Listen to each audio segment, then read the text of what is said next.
Okay, welcome back, everybody. It is now time for the last part 4 of the Congress lecture. And then remember, we also have a quiz that will be due by the end of the day tomorrow. So make sure you are clear on this, and then off you go on the quiz. So the last subject has to do with congressional elections. And what we mean by that is who wins and why. Okay? So that's basically the whole subject of this. So the idea is, again, questions: who wins, incumbents or challengers? And just to make sure we all know what an incumbent is the person who holds the office. So, for instance, here in Georgia in the Senate, for Senator Perdue is the incumbent running against Jon Ossoff here. In our District 7 here, there is no incumbent because the current office holder, Rob Woodall, is retiring, so the seat is an open seat. We'll talk about those shortly as well. So who wins? It's not money. Money helps a lot, but it's not the be-all, end-all. The most important thing to decide, if you were to say, hey, who's going to win this race? The most important element is who the incumbent is. The incumbent almost always wins. 90% plus in the House. Okay, a little less so in the Senate, but still very good, 75%-ish or so in the Senate on average, incumbents win. But they also win with less of a margin. But in the House, it is absolutely astronomical odds for the incumbent to win. So why? And now why the Senate has a lesser rate than the House? Number one, the entire state is always more diverse than the particular districts in the state. There's less personal contact because the state is huge compared to a district, so less personal contact for a senator. More news coverage generally for senators than there are for congressmen, for representatives. That equals somewhat more accountability. And challengers are usually stronger for Senate seats than they are for a lot of the House seats. So we're going to explore a bunch of these issues, and we're going to explore why there is this thing. So it's a very specific and very important idea here for who wins. Why do incumbents win? Okay. First of all, we're going to go through this. Is it because they're doing a good job? Well, turns out no, because many constituents don't even know how their representative or senator votes, especially representative senators a little bit more because they're a little bit more visible. But we really, as a whole, don't really know that much about how they vote. How about this thing called coattails? This might make sense, right? You get this huge wave. You got a popular president or a popular presidential candidate sweeps in with a big majority, a landslide victory. And if it's a Republican or Democrat, if it's a Republican, he's going to bring in a lot of Republicans with him on his coattails, or the Democrat on his coattails. Well, not nearly as much as we think it does. Sometimes it has an effect, sometimes it doesn't. Ronald Reagan won 49 states, a 49-state landslide in 1984. The House still stayed in control of the Democrats. Reagan was a Republican. So coattails is not nearly as important as we might think it is. How about how the economy is going up? Pocketbook issues. Generally, for Congress, especially House members, they don't usually suffer if the economy is doing poorly. Totally different than for a presidential candidate.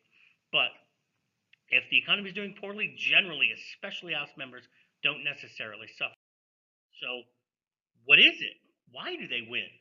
What's this incumbent advantage that gives them such a high probability of winning? Number one, it's advertising, but it's not the things you think of. It's not what we're seeing now that we're all sick of, no matter where we are, social media, TV, whatever, these ads and ads and ads and ads and ads. That's not what we're talking about. We are talking about in between elections, with the constituents' contact, with visibility, with seeing their people, with being in their district. Believe it or not, the vast majority of them come home almost every weekend. They're in their districts from Friday to Monday, and they're working. So they come in contact with their constituents, so they're visible. It's advertising in that sense. Another thing called franking, we mentioned this earlier. Franking is free postage. It used to be a very, very big deal. It is not so much anymore because of the advent of the internet. But what free postage is, what franking is members of Congress and senators can send mail through the Postal Service for free if it has to do with what's going on, what they're doing, and all that stuff. It's not political advertising. You can't use it to say, hey, vote for me, but you can do it to show your constituents what you're doing. And imagine how expensive that is if you wanted to send, you got 750,000 people in your district and you wanted to send something to all of them. It's free, okay? So franking is a big deal, but again, it used to be a lot bigger deal. And redistricting, we'll mention this again in a little bit, but redistricting can solidify your district, make it more red or more blue, so you even have a better incumbent advantage. Okay, there's more though. There's a lot more. They can claim credit. Okay, they can point to positive things they've done for the district. It's credit claiming. It's all over. It's constituent service. It's that casework we talked about earlier. Their staff mostly. If you have an issue, they can resolve it. And you know what? That means you just might vote for them, even if you might not have tended to vote for them in the past. So helping individuals, problems, red tape, all of that stuff. Every one of those people is a potential voter. But that's not why they do it, but it helps. That pork barrel stuff we talked about last time. Pork barrel spending. That's federal money for projects, contracts in their district. That's the bringing home the bacon. We are going to do that. So they can point to all this stuff. Look what I've done here. And, you know, bringing jobs to the district and all that, that's a big deal. There's even more, though. Sometimes they actually do have to take a position. They try to avoid taking positions as much as possible, especially on controversial things, but sometimes they just have to. And if the issue matters to their constituents, they are probably going to mirror them. They're going to do that instructed delegate thing as opposed to a trustee role. Because if they disagree with the majority on something that really matters, that might weaken them. So they usually don't do that. So that's an incumbent advantage. It has a larger effect for a senator because a senator has a larger state to deal with, larger territory, more diverse. There's still more incumbent advantage. A lot of times, especially in the House, because of this incumbency and the power of it, a lot of times they have weak opponents because it's hard to win. So why would you waste a strong opponent if you're as a party when that strong opponent might be better for some other office? So they generally don't risk challenging the House members. Therefore, most challengers are not well known, not well qualified, not well funded, because money does matter somewhat. So it's all about that. They don't have enough money to challenge effectively. A lot of times it's very weak. District 5, the city of Atlanta, it's going to go 80-20 for whoever the Democrat is. So why would the Republicans put up a strong opponent when they're not going to win essentially no matter what? There's still more. Campaign spending. Remember, money matters, but it's not the be-all, end-all. Because it is very expensive to run a campaign. Challengers usually have less, and it's not enough to overcome the incumbent advantage. However, we do have to know this. Heavily outspending your opponent does not guarantee a win, whether it's House, Senate, or the presidency. All you have to do is ask Hillary Clinton about that. Spent $1 billion on the campaign and lost. So money helps. It's not always the be-all, end-all. So if all of that is true, why in the world do they lose? What's with that other 10% or whatever it is? So why challenge them? Why do they lose? Here's some of the reasons. Scandal or corruption. Bad publicity. That can sink an incumbent. You're involved in a scandal, that's when you are going to be very vulnerable. Redistricting, on the other side. You can be redistricted out of your district.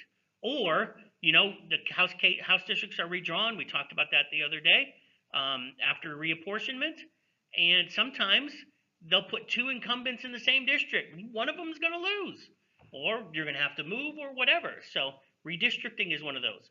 Scandal or corruption is one of those. But really, that's almost the only ways those really happen. Then there's this thing called wave elections. The last one about this defeating them. 1994, big wave for Republicans. 2006, a wave for Democrats. 2010, 2014, a wave for Republicans. 2018, a wave for Democrats. You know, what's going to happen here in 2020 here in another month? Maybe there'll be a wave. Maybe there won't be a wave. But those are some reasons also why incumbents might lose. So let's look at where the competition generally is. This is where changeover happens. Open seats. Okay, a greater chance for competition, especially in the Senate, is where open seats, when the current occupant is either might be dead, might have died recently, or like District 7 here, The incumbent is not running. He is retiring. Rob Woodall here in District 7 is retiring. This is an open seat. This is where change can happen. It's a red seat, might become a blue seat. There's a better chance of that happening because it's open. And the more balanced the district or state, the better chance for good challengers. And most turnover, this is probably a good thing to think about, most turnover in Congress, especially in the House, is due to those open seats, not due to defeating incumbents. So that's where those things lie. I think this is the last slide. So incumbent advantage, is it good? So we have this thing, it's out there. We got two sides to the issue. Is it good? These are career politicians now, right? Are there benefits? That means it's stable, right? Are there benefits to this? Are there benefits to this stability? Well, there are. You gain experience. The longer you do it, the more experience, the more expertise you gain. That is always a good thing. You're going to learn more and learn more and know more and know more. Also, moving up equals seniority. Moving up to get seniority equals more power for your district or state. There is no doubt that people who have committee chairmen as their representatives or senators, things like that, very powerful. I'll just give you one quick story since we're running out of time. When I first moved here in 1992, and I got married in 1994, my wife and I, first place we lived was in Duluth. At that time, I don't remember the district number, whatever the district was, we lived in the district of the Speaker of the House. The Speaker of the House was from Georgia, and we lived in his district. We got, as a district, anything we wanted. That is an awesome thing for your district to have somebody that senior. So that's the idea. That's what we're talking about. That's a good thing for your particular district. Might not be a good thing for somebody else. So there's benefits to it, but there are also problems. This is where if you ask people, there's always a thing, oh my God, they're career people. They're always there. Got to get rid of them. This is horrible. So what does happen is this does happen. The longer you're there, the more insulated you become from your constituents for the most part. Some people don't. And the idea is you are captured by Washington. You're captured by the system. You care more about what goes on in D.C. than you do in your district or your state. You know, it's all about the cocktail parties and who likes you in D.C. and how good your news coverage is and things like that. You sort of get captured by that. And that's where that becomes your constituency, is D.C., it's the media, it's whatever. Also, those wave elections we talked about, that sometimes there's a send the message mood in the electorate. We're just going to get rid of this group and put in a new group. And that's what we mean if you look back on the couple slides earlier, those wave elections. That has happened as well. So what do we do?